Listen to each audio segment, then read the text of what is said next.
Yan po, pinupuruno ni Boss Ima. O yan. Pinagaganda po ang sibuyas. Ganyan po yung gagawin para lalong lumusog. Inalis po yung dahong luma. Yan po, ganyan po. O, tingnan nyo naman. Sanay na sanay yung aking bossing na yan. Yan po yan, Boss Ima. Yan, yan.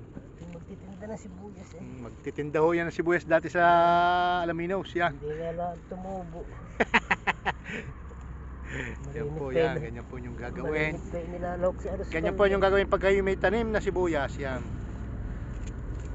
Yan po nalis niya po yung lumang unang dahon. Una na. Saka yung pumbali, aalisin na.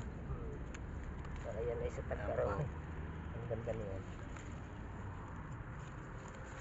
Yan po, ganyan yung gagawin. Yan, tinyot ang ganda na yan. Yung Mamaya nagtindig na yan. tingnan nyo po yan, tindig na yun mamaya. Yan po. Oh. Tindig na puro pungos. Yung isang yung mahabang yan ko, boss. Yan. Yung okay po. Thank you po for watching.